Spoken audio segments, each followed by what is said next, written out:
तो इंटेरोगेशन में एक चीज़ समझो, जो आप तो ऐसे लोगों को इंटेरोगेट कर चुके हो जो इनका माइंडसेट ही क्रिमिनल, ये जो ब्रेन वॉशिंग की गई है, क्योंकि आपने बताया ना कि उसने भी किसी मौलवी से बात की, अगर मौलवी गलत होता तो उसे फिर से गलत राय देता।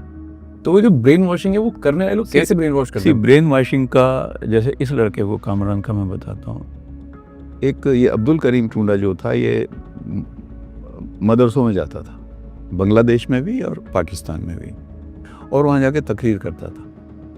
तकरीर के दौरान वो स्पॉट करता था कि कौन वल्नरेबल है, उनके फेस एक्सप्रेशन से या उनके क्वेश्चन आंसर से। जो वल्नरेबल होता था उसको अलग बुला लेता था। फिर उनसे कई बार मीटिंग करता था, डिस्कशन करता था, उनको गाइड करता था कि भाई तुम अगर इस तरह से काम करोगे तो तुम्हें सुकून मिलेगा आफ्टर लाइफ। और फिर उनको कहता था अच्छा एक बार ट्रेनिंग कर लो, फर्स्ट ट्रेनिंग, जिसको ये दौराए आम बोलते थे। दौराए आम 21 दिन की ट्रेनिंग होती थी। तो उस ट्रेनिंग, ये भी 21 दिन की ट्रेनिंग में गया। अच्छा, उस ट्रेनिंग के बाद इसने उनको कहा कि भाई मुझे तो काम नहीं करना। तो उन्होंने कहा अब तो तुमने पैसे खर्च करा दिए।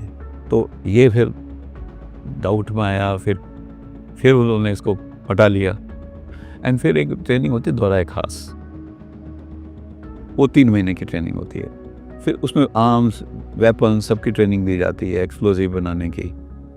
और फिर इन लोगों को फिर वो इंडिया भेजा।